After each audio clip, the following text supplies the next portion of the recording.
Welcome to Let's Get to the Marks. I'm going through the AS-Chemistry, Paper 1, Inorganic and Physical Chemistry, Tuesday the 22nd May 2018, about an hour and a half, 9 questions on a Section B multiple choice. Let's go.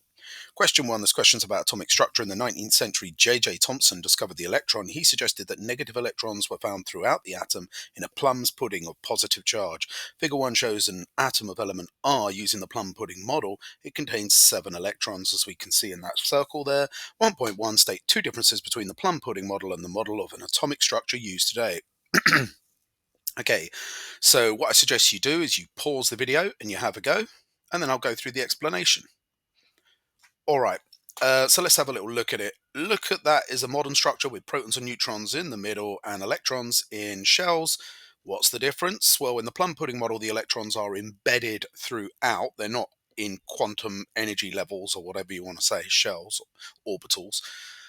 And also the protons, the positive charge is spread out as well, whereas we know the positive charge, which is protons, and the neutrons, which hadn't been discovered yet until James Chadwick discovered them, are located in the nucleus. So in today's model, protons and neutrons are found in the nucleus, and electrons are orbiting the nucleus in energy levels or shells. And that will get you 2 fat Batman marks. All right, let's move on. All right, next question. Deduce the full electronic structure of element R. 1.2 and 1.3 identify R and deduce the formula of the compound form when R reacts with the metal element in the same period. So, deduce the full electronic structure or configuration of the atom of element R. Well, I just checked the diagram there and it's got 7 electrons, so you should be able to do that. It's going to be 1s2, 2s2, 2p3. That's all 7 used up. Of course, as you move up to each energy level, we add a new orbital. So when you get to the second energy level, there's an S and a P. When you get to the third energy level, we got S, P, and D. Okay, let's check out what the structure. Obviously, that's going to be nitrogen element R because it's got 7 electrons, right? So I've circled it there. So, and then the group 2 metal that it would react with and the formula in the same period means in the same row. So as I scan along the periodic table, what is the group 2 metal? There you go. It's beryllium. Beryllium's in the same period. Now that's going to have a +2 charge as an ion, Be +2. And of course, nitrogen's going to be N-3. So what's the formula going to be formed between these two? What you've got to do is make sure that the charges cancel when you're making the compound. So we're going to want 3 times 2 plus makes 6 plus, and 2 times -3 makes 6 minus. So the formula is going to be Be3N2 beryllium nitride. And we're going to go and write that down where it needs to go. Alrighty then. Don't forget, guys, make sure you hit the like. It massively helps the channel out. Um, Quite a few, not a lot of people watch the videos, but even fewer people actually hit the like. So if you're finding it useful, just click that like. It will massively help me out. All right, so those are your correct answers, and that is the end of question 1. All right, we're going to move on to question 2, and this is a dreaded question. So get ready for this nastiness that is question 2.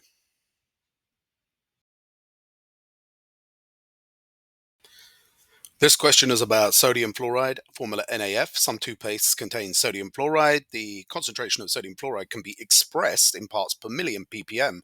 1 ppm represents a concentration of 1 milligram in every 1 kilogram of toothpaste. 1 gram sample of toothpaste was found to contain 2.88 times 10 to the minus 5 moles of sodium fluoride. Calculate the concentration of the sodium fluoride in ppm for the sample of toothpaste. Give your answer to 3 sig fig, and it's 4 fat marks. Right, so you know we've been given the mass. No, we haven't. We need to find the mass. We've been given the moles, N 2.88 times 10 to the minus 5, and we've been given the NMR. Anytime they give you a formula of something that you're working with, you know it's MR because you can just add that up. So we now know the MR and the moles of the sodium fluoride, so we can calculate its mass. Now, you might get confused and think, do I use the 1 gram of toothpaste as my mass? But that's not an element or a compound. That's a mixture. So you can't use that in any mole calculations. So that 1 gram of toothpaste or 1 kilo of toothpaste, not interested. That cannot help us. That comes later. So first of all, let's work out what the mass of sodium fluoride is in 2.88 times 10 to the minus 5 moles. So we can do that by adding together 23 for the mass number of sodium and 19 to make 42 as the MR. Multiply that by the moles, 2.8 times 10 blah, blah, blah, blah, minus 5, and we're going to get 0.00129 no, 12096. So That's a small amount of sodium fluoride in that 1 gram of toothpaste. But what they're asking us to do here is to change this. We've worked out grams. They're saying they want this in milligrams, and they want it for a whole kilo of toothpaste, not 1 gram. So first of all, we've worked this out. This is the amount of sodium fluoride in 1 gram. Check out my toothpaste drawing. Awesome level 4 GCSER. So we've worked out the amount of sodium fluoride in 1 gram of toothpaste. They're saying to us, listen, I want you to work out the mass of sodium fluoride in a whole kilogram of toothpaste, right? So we need to work out what the mass would be in a kilogram. Well, if there's 0.001209 in 1 gram, how much is in 1,000 grams? Well, we've got to times it by 1,000. A kilo is 1,000 grams. So let's times this by 1,000, and that's going to get rid of those 3 zeros, and we're going to end up with 1.2096, and that is grams in a kilogram of toothpaste. So now we know how many grams are in a kilo of toothpaste. We need to check, is that our final answer? Well, no, it's not. It's going to get us another mark. 1.2096 is in a big fat kilo of toothpaste, but they didn't want grams per kilo. If we check up there, 1 part per million, 1 ppm represents a concentration of 1 milligram in every kilogram of toothpaste. So how many milligrams is 1.2096? Well, we're going down in units, so it's going to be a bigger number. We need to multiply that by 1,000. Okay, so we're going to times 1.2096 also by 1,000. So you're basically timesing your answer by 1,000 by 1,000. So we're timesing it by 1,000 again, and that's going to give us 1,209.6 milligrams. I just missed out my point there, right? And that is how the mass in 1 kilo of toothpaste. But the last final fat mark is for 3 sig fig. So we're going to round 1,209.6 to 3 sig fig. So I'm going to do that to 1,209.6. We're going to round that to 1,210. And that's in parts per million, the unit. Okay, which is the same as saying milligrams per kilogram. All right, let's move on. I told you this question was nasty. It's going to get worse.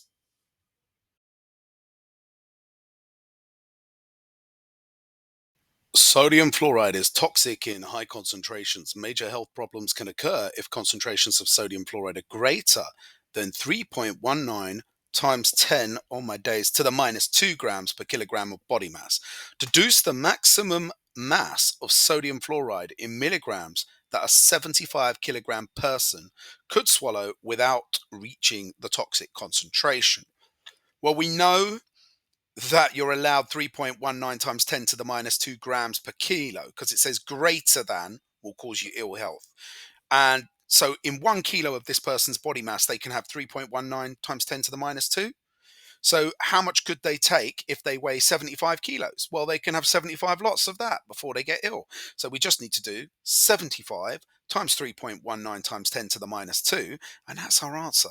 Now, that wasn't too bad. Actually, that's going to be our answer in grams, because that's 3.19 times 10 to the minus 2 grams per kilogram. But check out the units in the answer. The mass of sodium fluoride, they've put as milligrams. So it's not quite the final answer. First of all, we smash that in the calculator and we get 2.3925 grams. But we've got to change that to milligrams. So again, you could have easily stumbled there. Even if you worked out times that by that, you had to convert to milligrams. So we're going to times 1,000. And it did say deduce in milligrams. I should have circled that in the stem of the question. But we're going to times 1,000. It's going to be 2,392.5 milligrams. Don't forget to hit the like. Leave any comments in the comment section on this video. And of course, I'll try and get back to you in good time. Right, 2.3. The concentration of sodium fluoride in a prescription toothpaste is 2,800 parts per million. Remember what that means. That means 2,800 milligrams per kilo of the toothpaste. Use your answer to question 2.2 to deduce the mass of toothpaste in kilograms that a 75 kilo person could swallow without reaching the poisonous concentration. Well, we worked out in the previous question just now, in the last question before this, that 2,392.5 milligrams was the maximum concentration that mass of toothpaste that someone could have before they got ill for a 75 kilo person. And this toothpaste contains 2,800 parts per million. in 1 kilo. So how much of that toothpaste can they actually swallow before they get really ill? And the answer is 2,392.5, which is the maximum amount a 75 kilo person can have, divided by 2,800. And that's going to tell us exactly the mass of toothpaste before they get ill. So anything greater than 2,392.5 is obviously going to be bad for them. And then this works out as 0.845 kilos. And that's how much toothpaste, which is a lot of toothpaste. That's like they could basically eat 4-5 rolls of toothpaste, tubes of toothpaste, before they're going to get sick. Okay, and that's going to get us a mark. Now let's scroll down and do the final part to this question. Thankfully, 2.4, identify in the diagram figure 2 that shows the correct relative sizes of the iodides of the ions in sodium fluoride. So we've got 3 here, A, B, and C. You can see they're all different sizes, and we need to pick the one and justify it. Well, let's check out sodium on the periodic table. It's got 11 protons, 11 electrons, and fluorine up here in the period above, it has 9 protons, 9 electrons, mass of 19, etc. Let's go back and see what we can deduce about the relative sizes. So you could think it's C because sodium has a bigger mass, 23 compared to 19, but that doesn't decide, the mass of protons and neutrons in the nucleus doesn't really decide the overall size or radius of the ions. So let's write out the electronic structure and see if we can deduce anything from that. So sodium has 11 electrons, so a sodium ion is going to be 1s2, 2s2, 2p6. It's lost its 3s1 electron, so it's only got 10. Now fluorine normally has 9 electrons, but it's become fluoride here, it's become an ion, F minus, so it's gained an electron, so it's going to be 1s2, 2s2, 2p6 instead of 2p5. They both got the same electrons.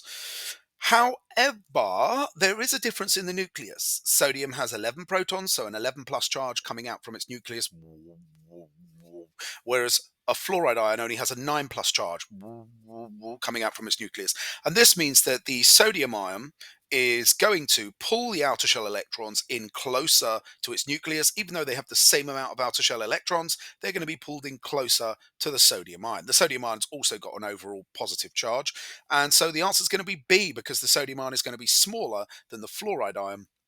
And the fluoride ion's electrons, exactly the same amount of shielding, exactly the same amount of electrons, but the only difference is less protons in the nucleus, only 9 protons in the nucleus, so less electrostatic force of attraction between the positive charge of the fluoride nucleus and its outer shell, 2p6 electrons.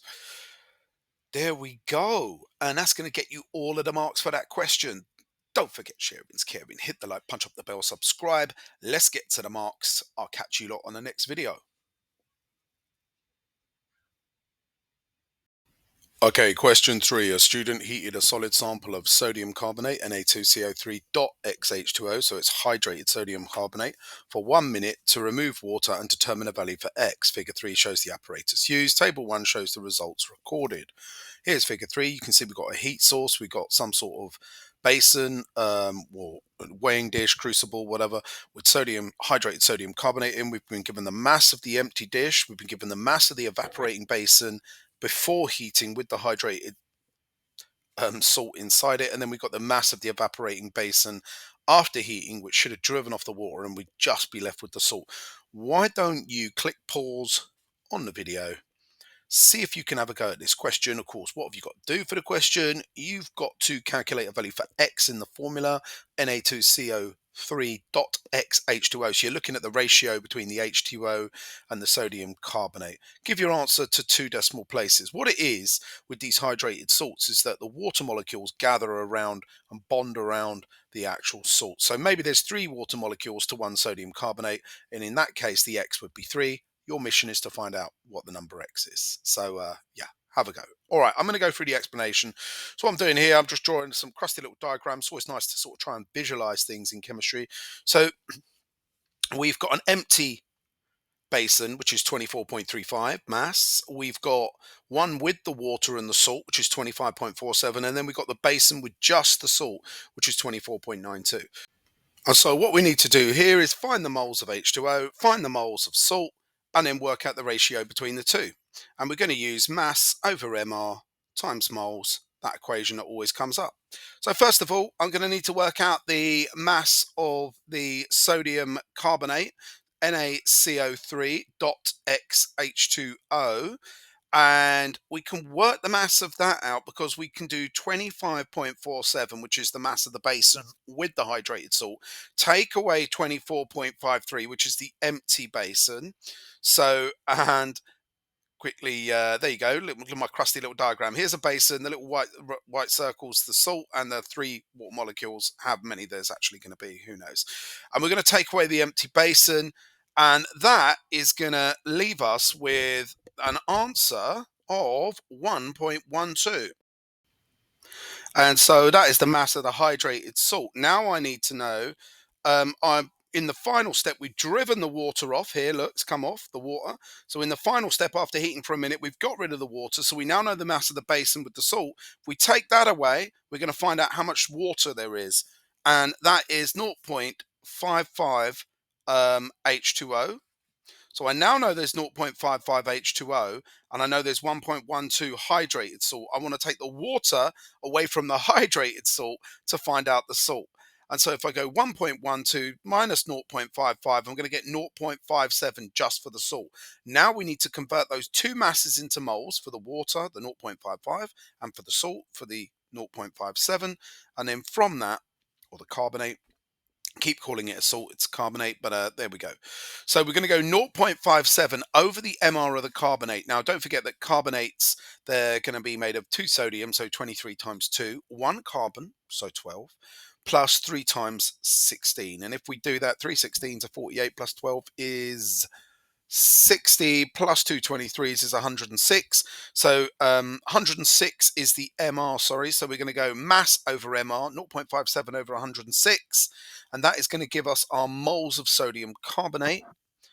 And then we just need to work out our moles of H2O. So our moles of sodium carbonate are 0.00537. Roughly. There's a load more numbers, but I can't be bothered to write them down. You should keep them in your calculator, though, if you know how to do that with your scientific calculator. And now we're going to do our moles of water, which is 0.55. And we're going to underline that and divide that by 18. And what does that equal? 0.55 divided by 18 is equal to...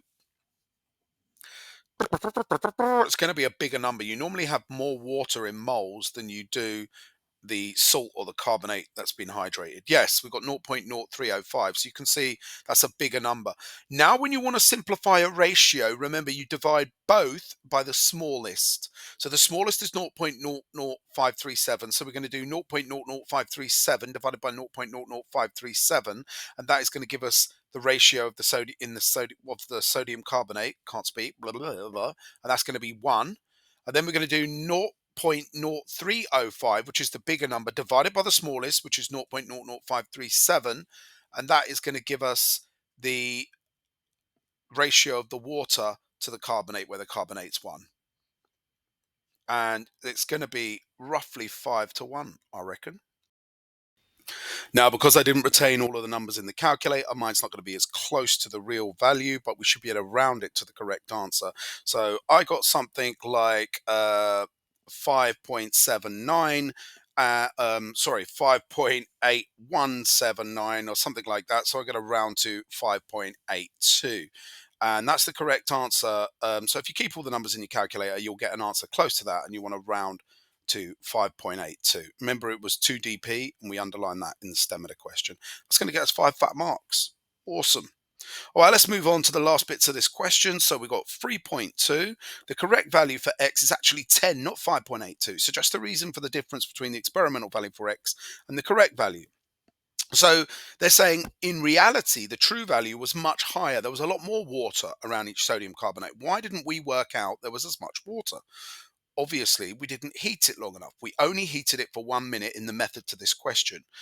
Did we evaporate all of the water? Now, they like to use this word driven off. So we haven't driven off all of the water or evaporated all of the water, which means when we try to calculate the mass of the water by deducing the before and after, we're getting an underestimation of how much water there was, because actually, or an undercalculation or undervaluation, there was a lot more water, we just hadn't evaporated it. So suggest for 3.3 how we could improve the procedure. Well, obviously, keep heating it, weighing it every minute, until you get 2 or 3 results that are the same. Then you know you have evaporated all of the water until the mass stops going down. And the justification for that is once the mass stops going down, you know all the water's come off. So heat till a constant weight, that's what it's called, heat till a constant mass. This will show all the water has been driven off. And that's the end of that question. Let's get on to question 4. Let's go. Okay, got an A-level chemistry question on test tube reactions to identify compounds. These are quite common. Let's go. Separate, no, separate unlabeled solid samples of 3 anhydrous sodium compounds are provided for a student to identify. Anhydrous means without water, so they're dry.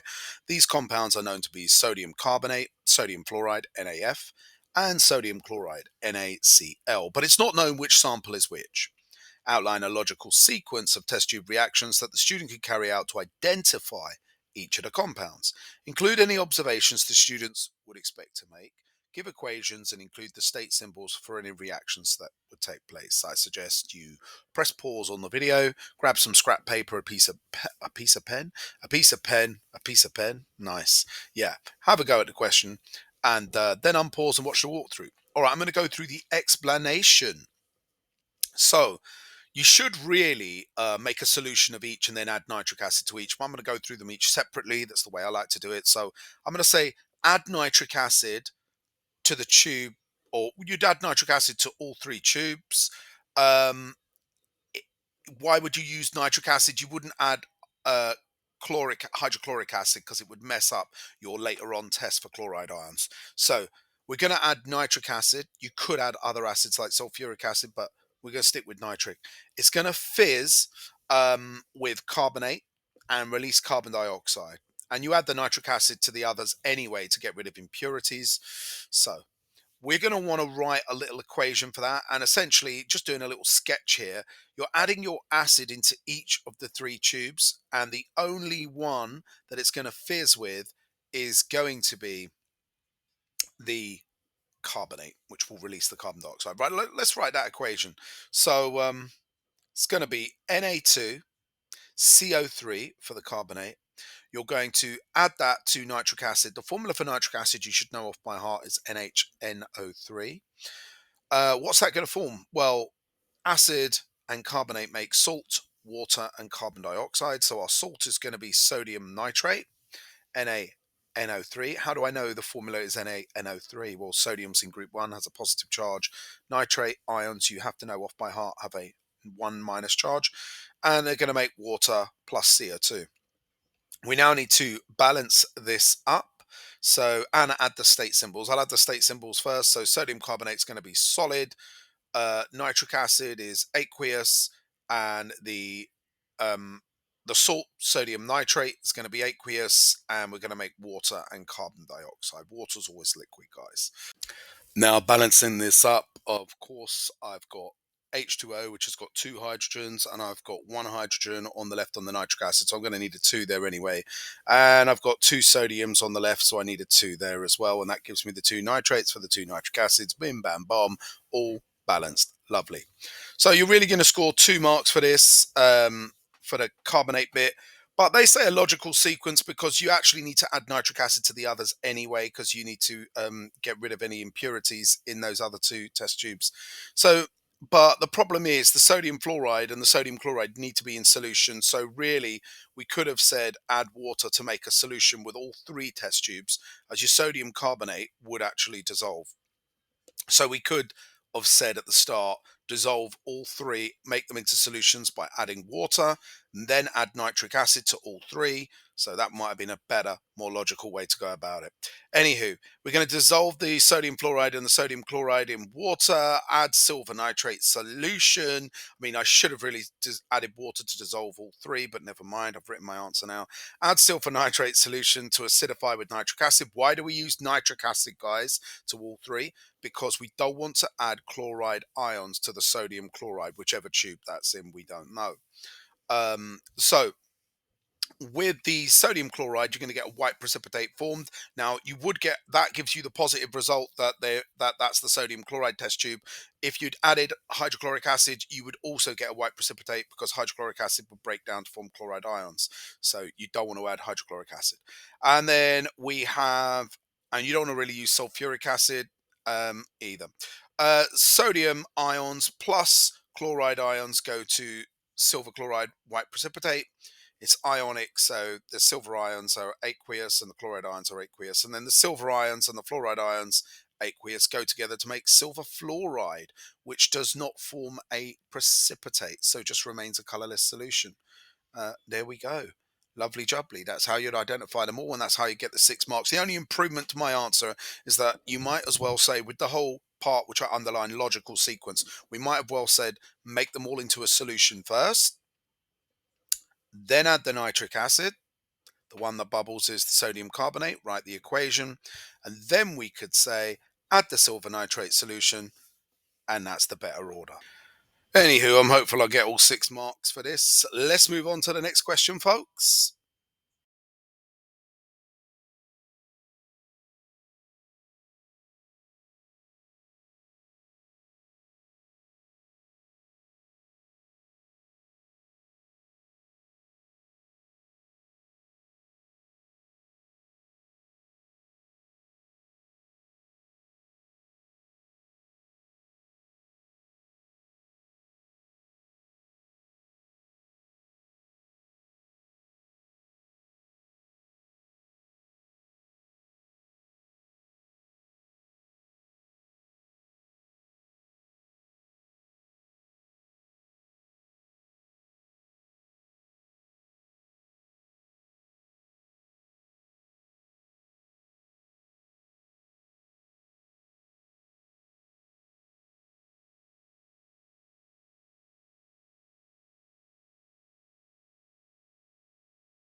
Okay, let's get into this next question. Question 6. A student determined the relative molecular mass, the MR, of an unknown volatile liquid Y. In the experiment shown in figure 5, the student used a hypodermic needle to inject a sample of liquid Y into a gas syringe in an oven. At the temperature of the oven, the liquid Y vaporized. The results are shown below. Mass of the hypodermic syringe and liquid Y before injection, mass of the hypodermic syringe and liquid Y after injection, so we can work out how much was injected. We've got the oven temperature, we've got the atmospheric pressure, and we've got the increase in the volume of gas in the syringe after injection of Y. Determine the relative molecular mass, the MR. Use the experimental results in Table 2 to determine the relative molecular mass of Y. The gas constant R is 8.31. It's worth 5 marks. I'm going to have to go up and do this by the data, and then we're going to go through and work this out. You've probably obviously in your head worked out this is going to be the PV equals nRT, the ideal gas equation. We've been given all the data and all the info. Let's get into it. You could always pause the video and have a go here at trying to work out the MR for Y. Oh yeah, by the way, the definition for the MR is just the mass of the molecule over 1/12 the mass of carbon-12. All right, you might as well pause the video, grab your scientific calculator, see if you can work out the MR of Y given all that data in the table. You're using PV equals nRT. All right, I'm going to go through the explanation. So we know that PV equals nRT. We should memorize that off by heart. We know that P stands for pressure, V stands for volume, R is the ideal gas equation constant, whatever the gas constant, whatever it is, 8.31, and N is moles, T is temperature. So we want to divide PV by RT, and this leaves N as the subject. Why do we want to make N the subject here? Well, for number one, we don't have the moles, we have everything else. So that's kind of obvious. We need to use PV and RT. But also, if you take N, you can put it in the triangle with mass over MR equals moles. And we've been given the mass in that table below, so we'll be able to work out the MR. Okay, so let's do the conversions. There's always conversions in this, and the temperature needs to be in Kelvin, so we want to do 98.1 plus 273. That gives us 371.1 Kelvin. Then we want to take the 8.31. We're going to multiply those together.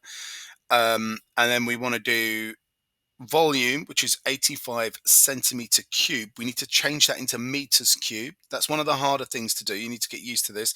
You divide 85 by a million, or 1 times 10 to the 6, or you can times it by 1 times 10 to the minus 6. Either way, you're going to get like 0.000085 for your volume. Now, pressure should be pascals, so instead of 102 kilopascals, it's 102,000 pascals.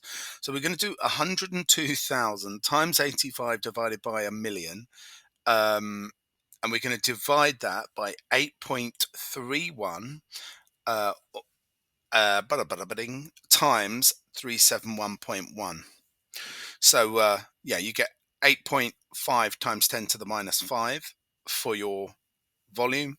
Divide all that by 8.31 times 371.1. Now, if you don't bracket some of this, you're not going to get the correct answers. You need to practice every time you work through these calculations. You need to practice bracketing and that in your scientific calculator. It's no good just understanding how to do it. You need to actually be able to do it in your scientific calculator and get the correct answer. And the answer is 2.81 times 10 to the minus 3 moles, or 0.00281 moles. We then take our triangle, which is mass over the MR times the moles. And we realize that if I want to calculate MR, I'm going to do mass divided by moles. So I'm going to work out the mass here. I've got 10.91 and 10.70. I've kind of got a before and after. I know there's a load of other waffle there, mass of the hypodermic syringe and liquid white. You can kind of blank all that out and just look at before and after. So how much was injected? So it looks like 0.21 grams was actually injected. So we're going to do 0.21 grams as our mass divided by the moles of 2.81 times 10 to the minus 3. And you're going to get 74.73. Now you could round that to 74.7. They'll accept that in the mark scheme. Or you could put that as 75. You could go up to 2 sig fig and just have it as 75. Well, actually, I tell a lie, 74.7, but then you're doing the MR, so you're going to want to round that to a whole integer. So the correct answer is really, or the best answer is 75. Okay, Moving on to the next part of the question, 6.2. Some of the liquid injected did not evaporate because it dripped into the gas syringe nozzle outside the oven. Explain how this would affect the value of the MR of Y calculated from the experimental results. So that means we've got less evaporated liquid than we thought. And of course, that means we're going to end up with less volume. Some of it has dripped down. So we have a smaller volume of gas. So we've got lower volume. Now what we need to do is look at our PV nRT that's been rearranged, PV over RT equals N. And we need to think about if the number on top is smaller, what is the result going to be for our moles? So for instance, if 10 was the top number, we'd have 10 divided by 5, let's say, then that would give me 2. But if I make that top number smaller and make it 5 divided by 5, I get 1. So I'm getting a smaller amount of moles. So this is the effect. We're going to get less moles. And then when you take the moles over to the mass over mr equals moles, then if we have less moles, we're going to get a bigger mr. Okay, so the smaller volume means that we get less moles. Let's go over to the mass over mr, and we do the same kind of little explanation using numbers. This helps me work it out. So if we have the same mass, 10 each time, and we start off with 2 moles, we go 10 divided by 2, we get an MR of 5. But if we have a mass still of 10, but our moles is only 1, we go 10 divided by 1, our MR goes up from 5 to 10. So you can see that having smaller moles means you get a bigger MR. Why don't you pause the video, have a go at this next one. You've got to work out the oxidation state of the chlorine in HClO and HCl. So elements in their elemental form, obviously, they're elements, have an oxidation state of 0. But when we look at compounds, the oxidation states are going to be different for the elements. So chlorine in its elemental state is 0. But then we look at oxygen and hydrogen and water, and we can work out their oxidation states. Oxygen is always going to be -2. It's in group 6. There's only one occasion where it's not -2, and that's when it's in the presence of fluorine in the compound. Hydrogen is going to be +1 here. We're more interested in what's happened to the chlorine over here. So we know the oxygen is -2 and the hydrogen is +1. So the chlorine is going to have to be +1 here because it needs to cancel out the -2 from the oxygen. And then if we look at hydrogen chloride, the chlorine is going to be -1 because the hydrogen is +1. And there we go. Those are the oxidation states. Dead easy peasy, lemon squeezy. 7.2, give the two half equations to show the oxidation and reduction processes that occur in this redox reaction. We know that reduction, oil rig, oxidation is loss of electrons, reduction is gain of electrons. So let's get on and show these oxidation and reduction equations. Just write out oil rig for you here. Some people like Leo the Lion. That Leo the Lion stands for loss of electrons, oxidations, gain is reduction. Grrr. Yeah, that was my lion growl, if you're going to do Leo the Lion. So we need to look at this overall equation and work out what is the oxidation half equation, and this is the hardest bit. So we're going to show chlorine plus water goes to hydrogen chlorate. And just need to balance that up. No, we're going to add a hydrogen ion to balance it up. But then on the right hand side, that is going to give it a positive charge. And if we look at the left hand side, it's got 0 electrical charge. So I need to add an electron to the right hand side to cancel out the positive charge and make sure that electrically it is 0 on each side. And then we just need to make sure it's balanced on each side. Well, I've got hold on a minute. This isn't balanced on each side, is it? No. I've got 2 chlorines on the left and 1 on the right, so I actually need to rebalance this. Okay, shoving all those 2's will sort it out. Now, the redox half equation is dead easy because it's just what's gaining electrons. If you look at the chlorine, it gained electrons to become chloride in the hydrogen chloride, so we just need to do Cl2 plus 2E minus goes to 2Cl minus. And Bob's your uncle and Fanny's your aunt, that's all done.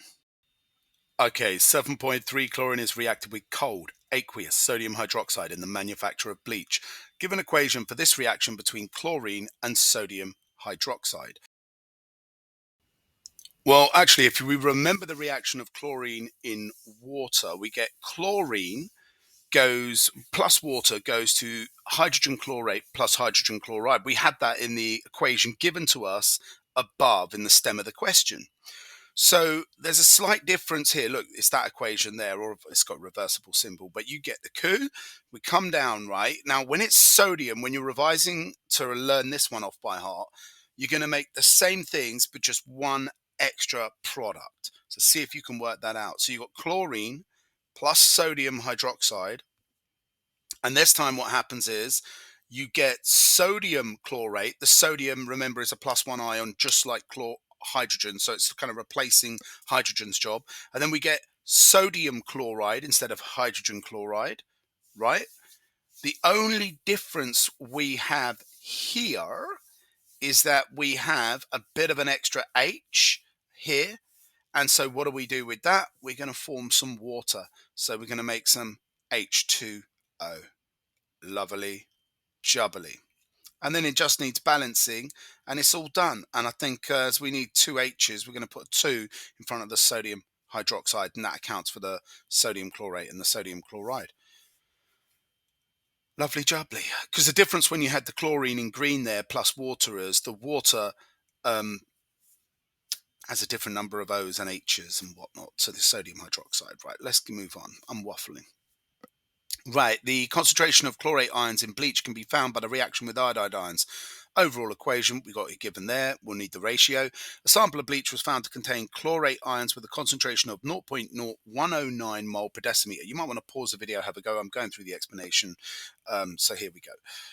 That's the concentration. So I write C, circle it. Potassium iodide is added to this 20 centimeter portion of bleach. So that's the volume of the chlorate ions is 20 centimeters.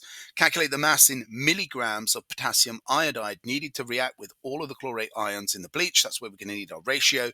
Give your answer to the appropriate number of significant figures. Give one observation as well during this reaction. So we've got 3 marks for the calc, 1 for the observation. Let's go. All right, I'm going to go through how to work this all out. So what we want to check out here, 4 beautiful marks. We need to check it out and say, well, I've got concentration and volume. Chlorate ions, that's the bleach that we're dealing with, and we know that that's 0.00109 for conc, and we know that the volume is 20 centimeters, and if you do 20 centimeters divided by 1,000 because you want to put it into decimeters, which we always do in chemistry, it's 0.02. So we're going to do 0.0109 times 0.02, and we're going to find the moles of bleach, the N, which I use for moles of bleach, chlorate ions, is 2.18 times 10 to the minus 4. So that is our moles. We've got our first mark off the board for the 4 marks here. Now we're going to take the chlorate ions and look at the ratio between chlorate and iodide. How do I know that that's the potassium iodide? Take the K away from Ki and you're left with I minus. So the ratio is 1 to 2. So I need to multiply 2.18 times 10 to the minus 4 by 2 to find out how many moles of potassium iodide will neutralize that. And then all we need to do is take those moles, lick it into the second triangle with an M over MRN, and we're going to work it out. So why don't you have a go if you've only got this far? Okay, so we're going to get 4.36 times 10 to the minus 4 moles of potassium iodide. That's N. We now need to work out the MR of potassium iodide. How do you work out the MR? You're going to add up the mass number for potassium and the mass number for iodine. And you're going to multiply that to get the mass. Now, what is the, oh gosh, what is potassium? Is it 39? I think it's 39, the mass number of potassium. What's iodine? 126? Oof, I can't even remember. So it's going to come to 166, the MR for potassium iodide, and we're going to smash those. Maybe it's 127 for iodine. Yeah. And we're going to smash those together, and that's going to give us 0.072376 grams. Oh my gosh, that G is weird. So that is our mass for potassium iodide, 0.072376 grams. You want to keep that in your calculator, and you are going to get 2 marks for that. The third mark is for putting it in milligrams, which I circled in black in the stem of the question there. So you're going to do times 1,000, and you've got 72.376 milligrams. You might want to round that to 72.4 because remember it said give your answer to the appropriate significant figures. You had to do a lot of stuff there just to get those 3 marks. A bit weird. And then they're going to ask us, what are we going to see in this? Well, when you're going to see an observation, you need to look at the products, and we've got iodine forming, which is a black solid or black crystal. So you're going to see some black crystals form. You're not going to see water, that's colorless. You're not going to see chloride ions, they're colorless. So the only observation, we haven't got a gas forming here, so we're not seeing bubbles of anything form. So the only thing it could possibly be is the iodine that we're seeing form, and that would be solid black iodine precipitates out. And here we go. That's going to get you some marks.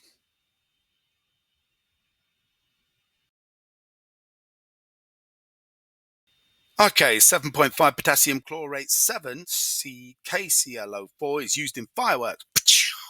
When potassium chlorate 7 decomposes, it produces potassium chloride and oxygen. Give an equation for the decomposition of potassium chlorate 7. Use the data to calculate the enthalpy change for this reaction. Pause the video, have a go. It's 2 marks. Tight, AQA, tight. Right, the equation is KClO4. You're going to draw an arrow, and then they've told us it decomposes into potassium chloride and oxygen, so we're just getting 3 marks here, baby. We're just writing that out, and that's going to balance that up. Little 2 there, all done. That should be one of the marks. That's so bad. And then you're going to get just 1 mark for doing this, which is annoying.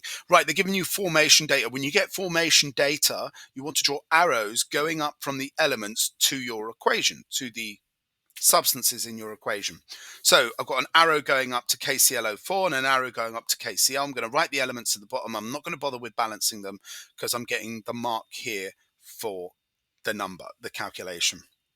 So I have minus 434 is the formation data when K and Cl and O come together to make KClO4, and minus 436 is the formation data when K and Cl come together for that. And I don't have a number for oxygen because oxygen is in its elemental form, and so you're not forming oxygen from oxygen. Now draw a big fat arrow going all the way round, anti-clockwise from left to right, and look where the arrow clashes with the formation arrows, and that tells me to reverse the symbol. So because my arrow goes against the minus 434, I turn it to plus 434, minus 436, because that arrow, both those arrows are going in the same direction, and my overall answer is minus 2 kilojoule per mole, and that is the correct answer for this. So that's my way of doing it. You can do it without doing that cycle, and there you go.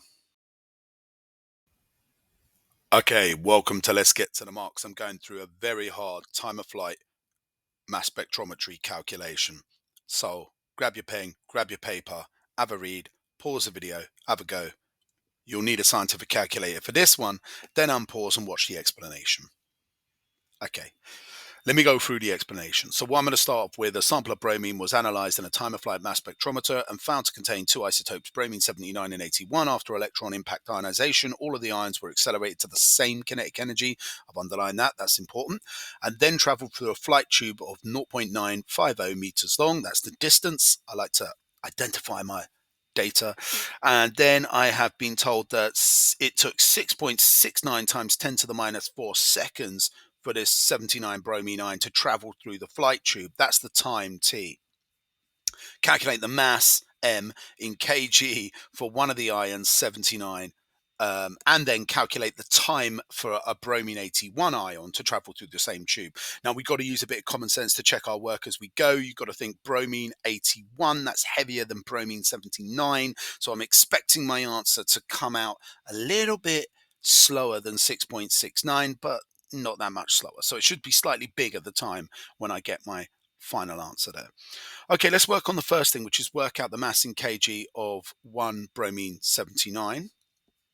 Well, what I can do, I can start off, before I do that, I can start off with, I've been given the time and the distance for the bromine 79. So the way I see it, I might as well take that down and use that to calculate its velocity. Okay, I'm probably going to need that. Otherwise, why would they have given me the time and the distance when I can stick that into V equals dt? Velocity in old-fashioned money terms, speed equals distance over time. So I'm going to go 0.950. I'm going to divide that by 6.69 times 10 to the minus 4, which is the time. And that is going to give me the velocity of this bromine 79 ion. How fast is it traveling? Normally you're looking at, in a lot of these time of flight questions, it's like 70,000 meters a second. This one's actually quite a small number. It seems to be a bit slower than some of these other time of flights.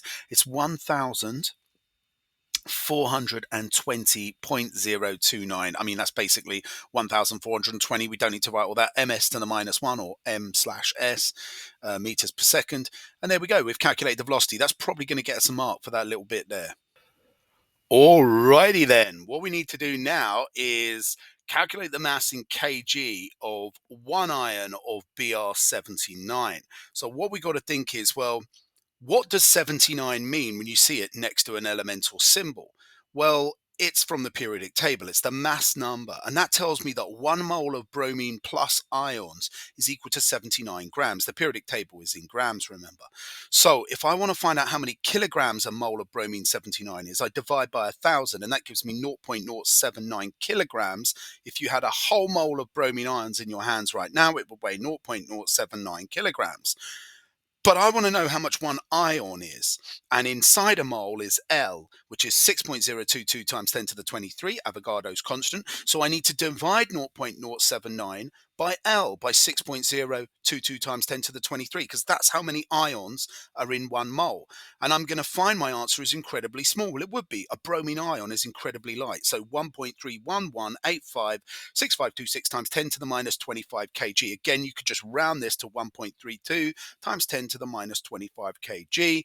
If you're an expert with a scientific calculator, keep all of your info in the scientific calculator. There are times where if you round your working as you go along in A-level chemistry, you will get the wrong answer and you will lose that last mark from rounding all the way. But in this case, it's close enough to 1.32 times 10 to the -25, I think, for us to use that. Okie dokie, folks, we've been told the kinetic energy is the same, and we can see we've underlined that in the stem of the question. So we're going to need to work out the Ke for one of them, and we can't work out the Ke for the bromine 81 yet, but we can work out the kinetic energy for the bromine 79.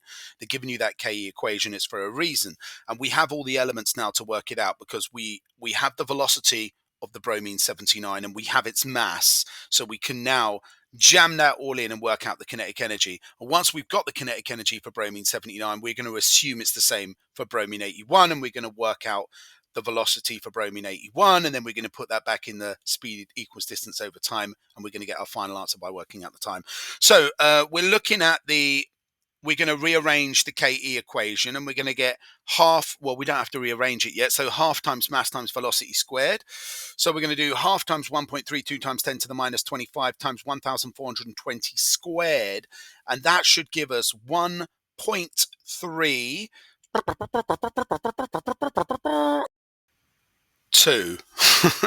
times 10 to the -19. Yeah, I'd round that to 1.32. I don't know, what is that? Or 1.33. No, round that to 1.33, because that's 1.3293777495.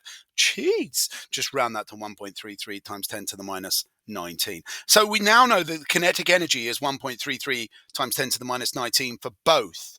And that means we can now stop looking at bromine 79, because we already worked out its mass and that's what they wanted.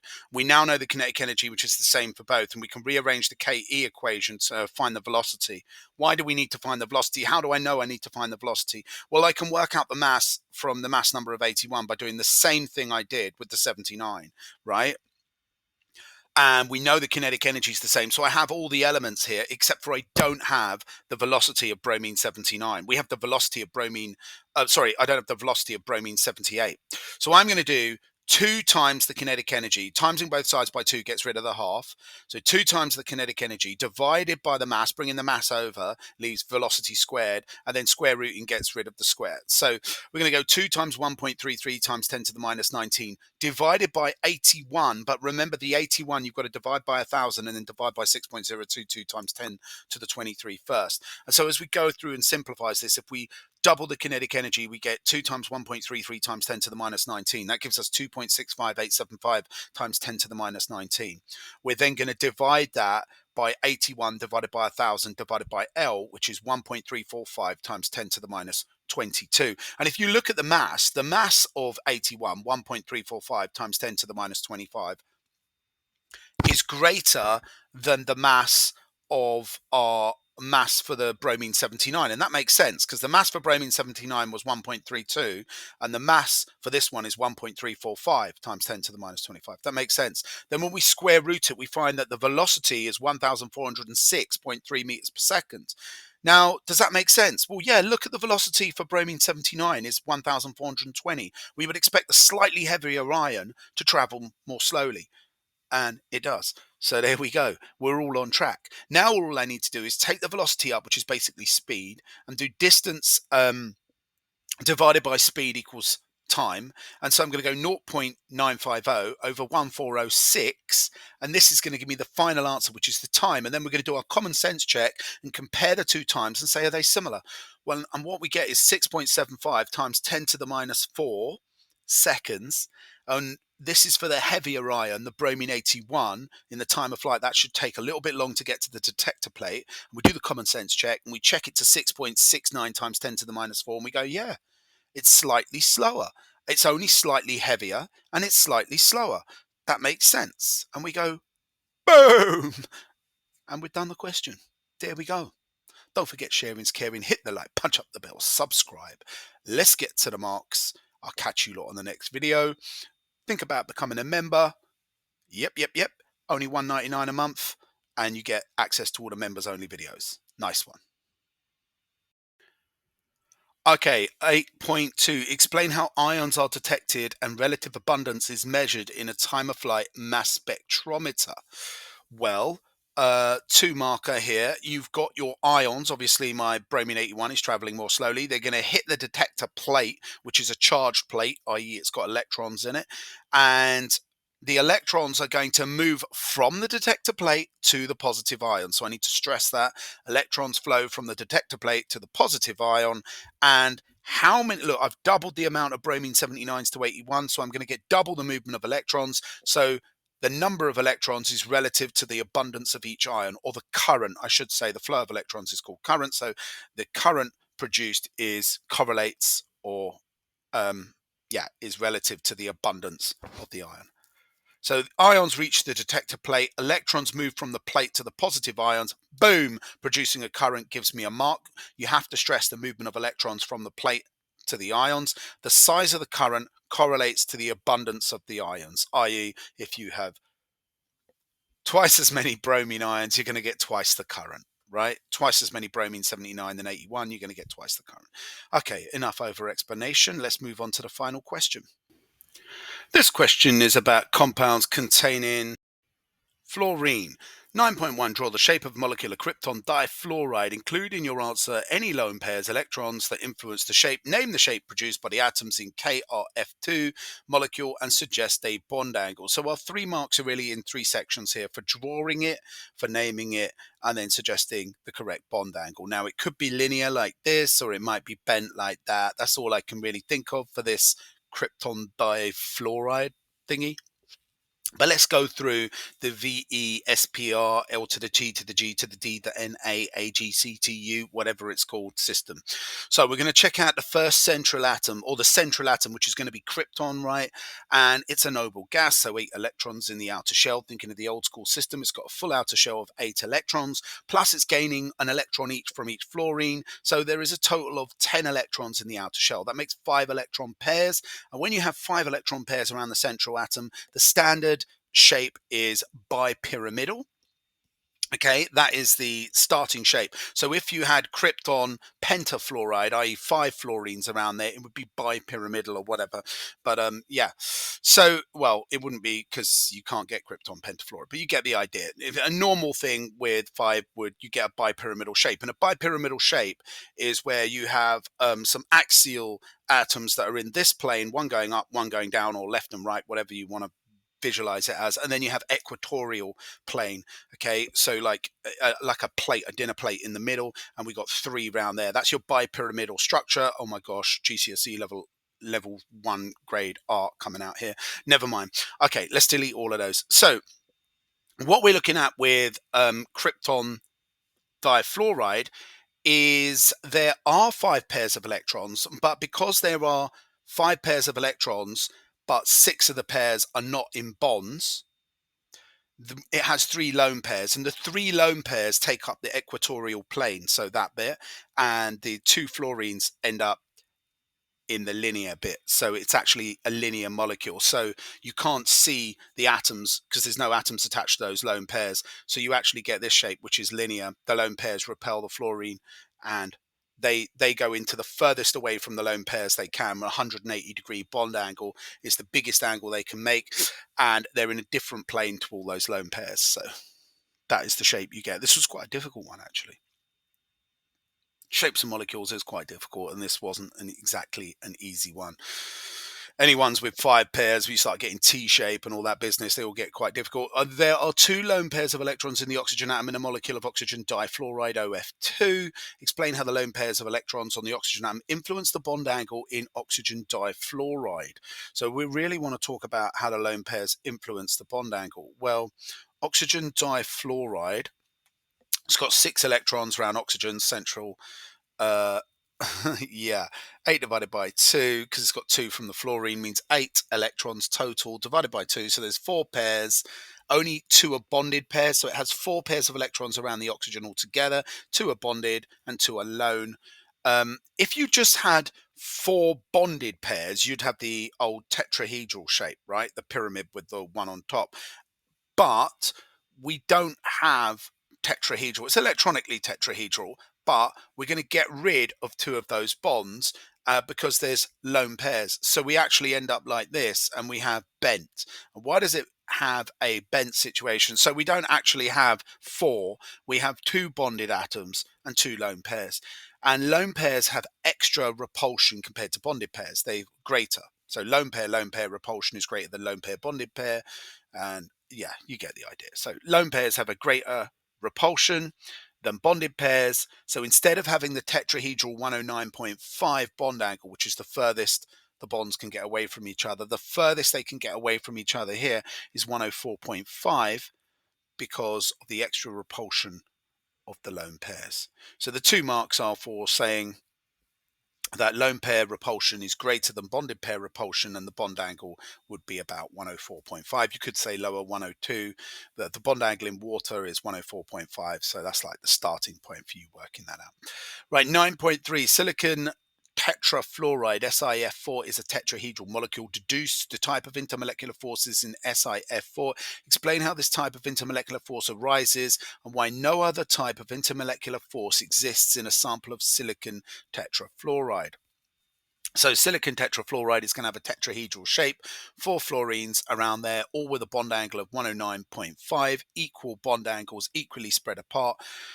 So what type of intermolecular forces are in silicon tetrafluoride? What do you think? Well, if you individually look at the F and the silicon, fluorine is the most electronegative element in the periodic table, and this could confuse you and make you make a big fat mistake here. So the 3 marks, one is for deducing the type of intermolecular force, one is for explaining why it gets that intermolecular force, and one for saying why there's no other intermolecular forces. So the intermolecular force we get, you can either call it London dispersion forces, temporary dipole forces, or van der Waals forces. So I'm just going to go with van der Waals. The explanation, okay, this is really why no other. So silicon fluoride is a polar bond because the fluorine's electronegative. So it's kind of delta negative and the silicon is delta positive. However, because they're symmetrical, tetrahedral is a symmetrical molecule with 109.5 for each of the bond angles, all of these dipoles cancel out. So it is not a polar molecule. Therefore, it cannot have the dipole-dipole induced molecular forces. It can't have those. It can't have the permanent dipole-dipole forces, sorry. So it doesn't have those ones. And I should have really got onto the explanation. Let's do the, yeah, I'm doing the kind of, I'm showing you here that like they have a dipole, delta positive, delta negative, but they all cancel out. What I should do is do the explanation as to why it has van der Waals. So if you had to explain how does any molecule get van der Waals or London dispersion forces, it's due to the random movement of electrons or the uneven distribution of electrons create a temporary dipole. So over one half of the molecule suddenly becomes negative, the other half suddenly becomes positive, and then that induces a dipole in the neighboring molecule, and then the negative part and the positive part attract to each other. Let me draw it out for you. So look, imagine I've got a silicon fluoride here, and for whatever reason, more electrons are on the left than right, just randomly. So that becomes negative, that becomes positive for a split millisecond. That then induces, that then attracts the electrons in the neighboring molecule towards that positive charge, creating a negative and positive, a dipole in the neighboring molecule. And so that is a intermolecular force. And these forces are constantly flicking on and flicking off, and they rapidly, and it's due to the uneven distribution of electrons, creating a temporary dipole in the molecule, which induces a temporary dipole in the neighboring molecule. Now, I'm back to, so we explained that it doesn't have permanent polar intermolecular forces, dipole forces. Why doesn't it have hydrogen bonding? Well, that's because there's no hydrogen fluoride, hydrogen and oxygen, or hydrogen and nitrogen bond, so it can't have hydrogen bonding. And that'll get you all the marks. My chronology in that question was really bad because I kind of flipped between the, anywho. Let's get on to the MCQ, guys. Welcome to Let's Get to the Marks, going through the MCQ 2018 AS-Chemistry paper 1. Let's get into it. Okay, so this question is about bonding. Which row shows the bonding in ammonium chloride? And we've got three options: covalent, dative, covalent, or ionic. It can be any combination. Pause the video, have a go, and then I'll go through the explanation. Okay, time for the explanation. So, what we're going to do here is we're going to look at which row shows the bonding in ammonium chloride. We're going to look at ammonium chloride first of all. Well, what is ammonium? Ammonium's an ion, NH4+. Chloride is a negative ion, Cl-. And if we draw out ammonia here, or NH3, we can see that nitrogen's in group 5, has 3 shared pairs of electrons covalent bonded to hydrogen, and then it's got this lone pair. And what happens there, that lone pair is donated towards a hydrogen ion. Do you remember what bonding that is? And then we've got a chloride ion, which has a full outer shell, but it's got a negative charge because it already has an electron, and it forms a bond with the positive hydrogen. So that's ionic. You've got covalent bonding between the hydrogen and the nitrogen, and then dative covalent bonding where you've got the lone pair being donated towards the hydrogen ion in the NH4+. So it's got all three. So our answer here, guys, is C. Now, just to show you what can happen, if you suddenly get the quibs in the exam and you're like, oh, I don't know if that's right, you can cross it out like that. Then you go for A and you realize, oh, A's wrong, C was right. What do? You circle your crossed answer, and the examiner will then take that as your correct answer. So if you ever cross out the correct answer and then you change your mind and want to go back, circle the cross, and the examiner will know that that's what you want. Okay, this question here, guys, how many protons are there in 6 grams of nitrogen gas? Avogadro's constant is 6.022 times 10 to the 23, 1 mark. Pause the video. Have a go. All right, I'm going to go through the explanation. So look at nitrogen. What's its formula for nitrogen gas? Is it N or is it N2? Well, of course, it's diatomic. So the formula for nitrogen gas is N2. So what do we need to know here? Well, we've been given the mass, right? We've been given 6 grams, that's the mass. And we've also been given Avogadro's constant, okay, which is the number of particles in a mole. And we've been asked to find how many protons are in 6 grams of nitrogen. So there's an equation for Avogadro's, L, Avogadro's constant, and it is number of particles is equal to moles times L. And then we've been given the mass, and you know there's an equation, mass over mR times moles. So you see the link, the N, the moles is the link between the two. So first of all, we can find out the mass of the nitrogen, 6 grams over 28. Why 28? You've got 2 nitrogens. Remember, the mass of 1 nitrogen atom is 14, or 1 mole of nitrogen atoms is 14. So we're going to do 6 over 28. That means that we have got 0.2143 N moles. N is the kind of link between the two equations. So now we're going to times N by L to get the number of particles. 0.1243 times 6.022 times 10 to the 23, which is L, gives us 1.29 times 10 to the 23. A lot of people are going to make a mistake here and put A. A is the correct answer. But of course, A isn't the correct answer because the question asks for how many protons are there. Now, how many protons are there in each of those 1.29 times 10 to the 23 particles? Well, they're N2 particles, and each one has 7 protons, but there's 2 in each particle because it's a molecule. So there's 14 protons in each one. So we need to times the number of particles by 14 because each nitrogen molecule has 14 protons. So we go 14 times 1.29 times 10 to the 23, and we get C. 1.8 times 10 to the 24 is the correct answer. I hope that helps. Okay, let's move on to another question. This question is about periodicity. The diagram shows a property of period 3 elements varies across the period, or shows how a property of the period 3 elements varies across the period. Which property is shown varying across the period by this diagram? Why don't you grab a pen, grab a paper, have a little study, see if you can work it out, or just do it in your head. Have a look at the pattern and see if you can work out which one it is. And pause the video, and then I'm going through the explanation. So let's look at the first one, atomic radius. So when you think about the atomic radius generally decreases across the period. Now, why does atomic radius decrease? Well, if we think about these elements, well, this is really the ionic charge. You could think of it like that. The ionic charge is getting bigger, but really it's not so much that the ionic charge is getting bigger, because these are atoms, right? We're dealing with atoms, so we can scrap that. We can actually look at the number of protons in each one. So how many protons in sodium? There's 11, magnesium 12, aluminium 13. You get the idea. Silicon 14, phosphorus 15. So as you go across, there's more protons. This means a greater nuclear charge, a greater attraction between the nucleus, electrostatic force of attraction, and the outer shell electrons. What are they going to do? They're going to pull those outer shell electrons closer. So the atomic radius should go down. And remember, there's the same amount of shielding across a period. You're adding electrons to the 3s and 3p orbitals. So there should be the same amount of shielding. So actually, it's not going to be the atomic radius because they've got it going up there. So there we go. Now, when we look at electronegativity, think of the most electronegative elements in the periodic table. They're in the top right. So why has chlorine got lower electronegativity than sodium, magnesium, and aluminium? Chlorine is actually one of the most electronegative elements in the periodic table. It almost can do hydrogen bonding. It's just not as electronegative as oxygen, nitrogen, and fluorine. But other than that, it's got very high electronegativity. So that's definitely wrong. Then we look at the first ionization energy. This links to the atomic radius. How easy is it to remove an electron?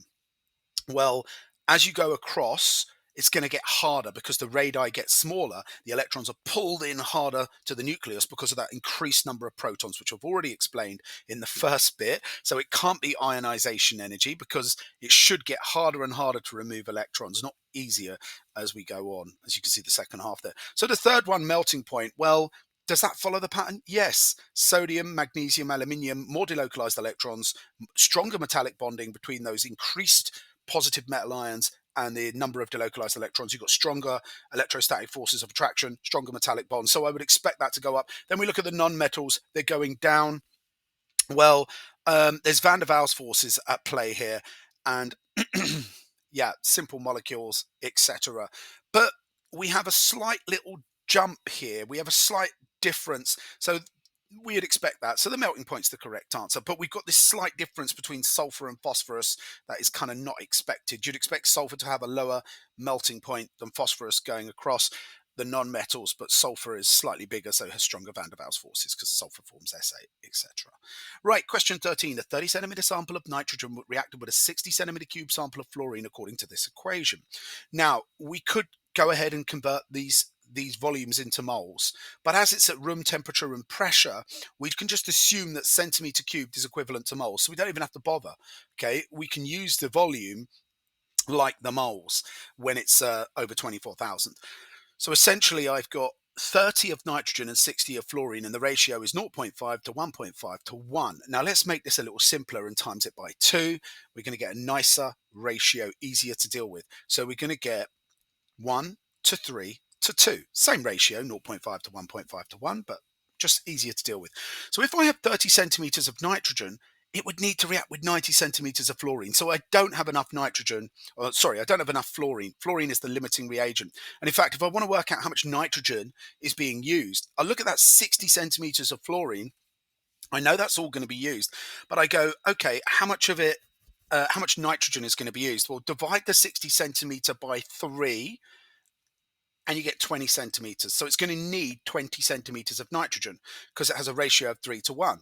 So 20 centimeters of nitrogen reacts with 60 centimeters of fluorine. So we don't have any fluorine left over, but we do have 10 centimeters of nitrogen gas left over excess at the end of this reaction. So the next thing we need to know is, okay, well, how much nitrogen fluoride is formed?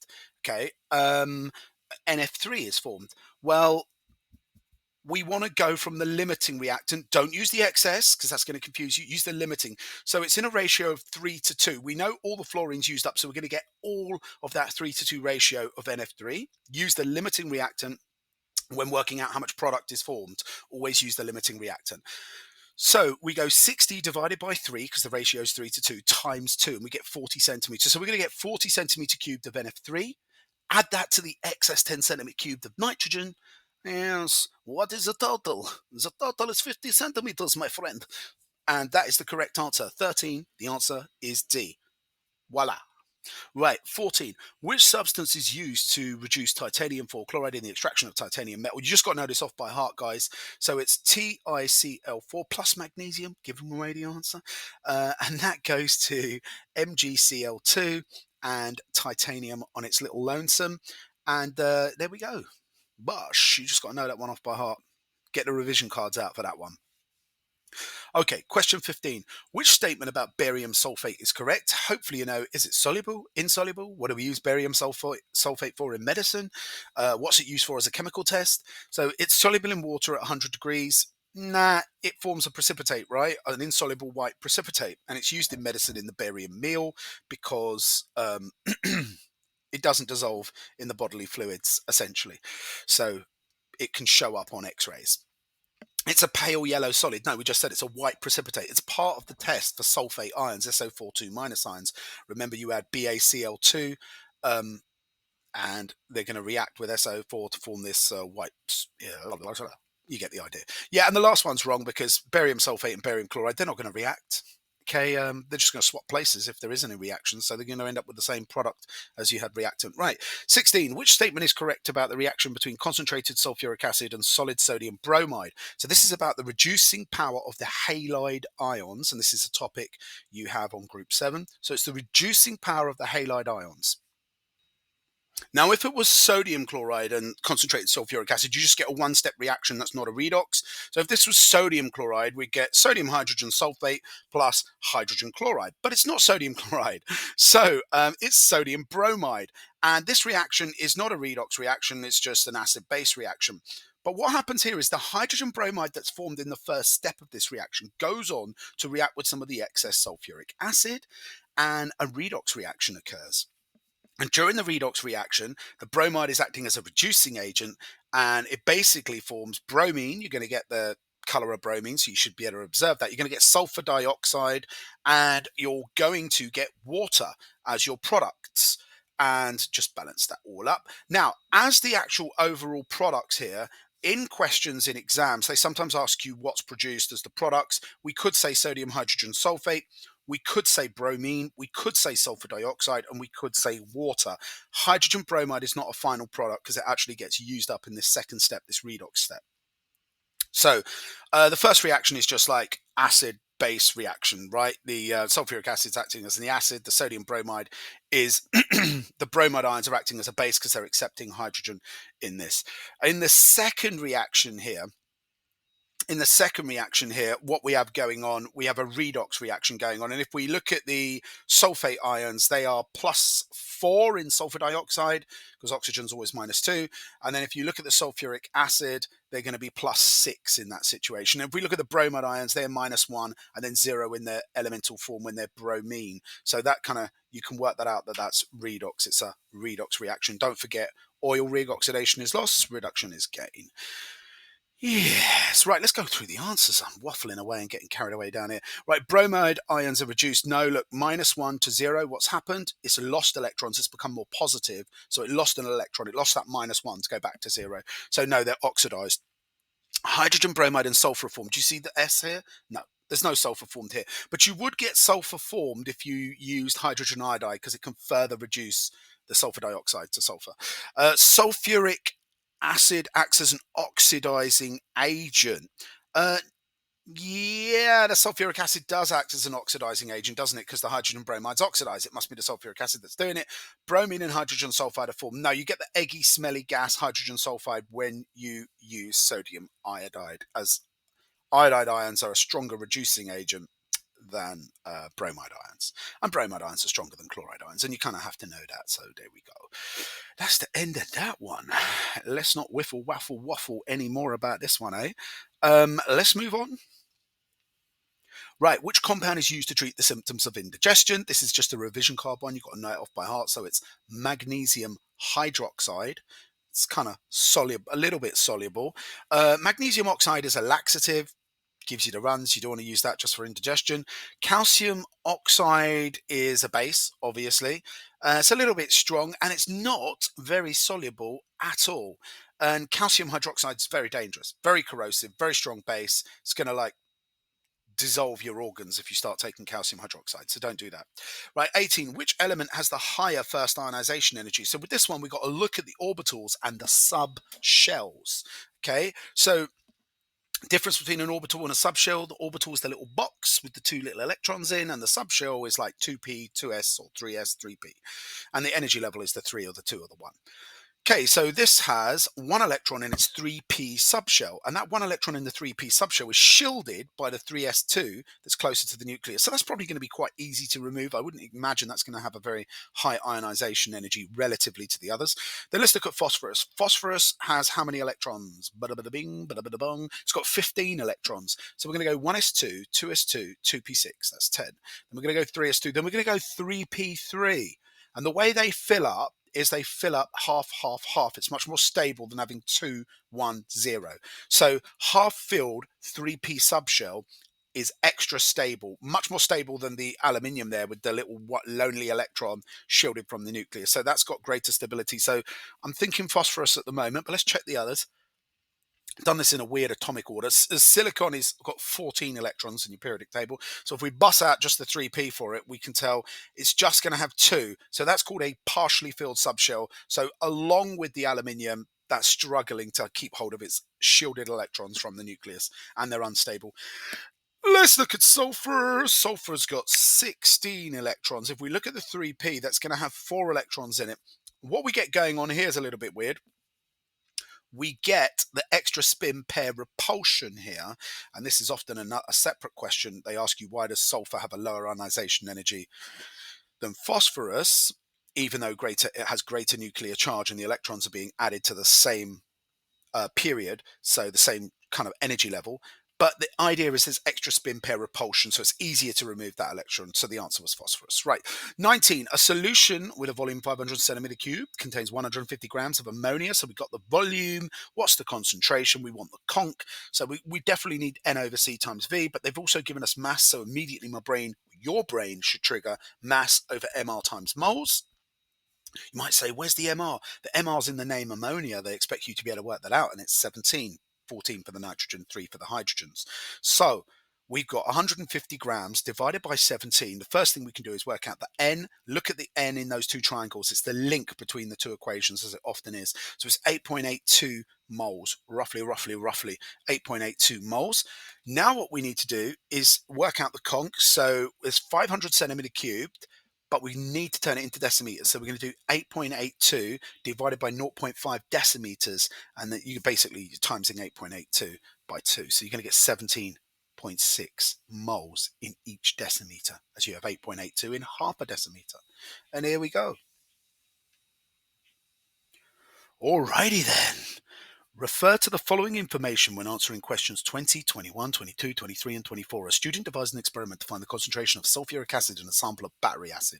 A measuring cylinder was used to transfer 10 centimeter cubed of battery acid to a volumetric flask. Distilled water was added to the volumetric flask until the volume reached 250 centimeter cubed. That 25 centimeters of sample of dilute acid was transferred from the volumetric flask to a conical flask using a pipette. A few drops of methyl orange indicator were added to the acid in a conical flask before titrating the acid with the sodium hydroxide. The titration was repeated 5 times, but concordant results were not obtained. Note, methyl orange is red in acid and yellow in alkali. Which suggestion would improve the chances of obtaining concordant results? So we've got these 4 suggestions here. Why don't you pause up the video, have a go?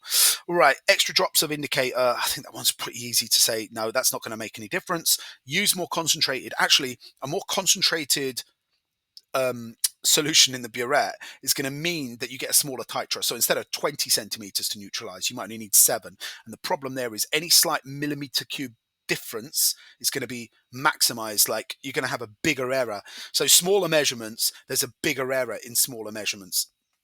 Right. What next? Invert the volumetric flask several times after adding distilled water. Well, that sounds pretty good, right? They put in acid, which is going to be at the bottom of the flask. Then you top it up with another 225 centimeters or whatever it is, another 240 centimeters of water. If you just took 25 centimeters from that, the water's on top. I know it's starting to diffuse and spread out and mix, but the water's essentially on top. So you're going to get not the right amount of moles. It's not evenly spread. So you should put a stopper in and invert several times. You know, it's part of your core practical they're testing you on here. So essentially, in order to get the acid and the water to mix thoroughly, put a stopper in, invert several times. Then when you take your 25 or your whatever 25 centimeter sample from the diluted acid from the volumetric flask, it's a representative sample, right? It should be the same concentration as the rest of the flask. You're not just getting the water from the top that you've just added. So that is definitely going to help you get concordant results. Washing the pipette with distilled water between each titration is no good. No. You don't need to wash the pipette with distilled water. You're just diluting whatever you put in the pipette then, aren't you? You're just diluting the concentration of what's in the pipette. Which suggestion about rinsing the conical flask between the titration would improve accuracy? Should you rinse the conical flask with acid?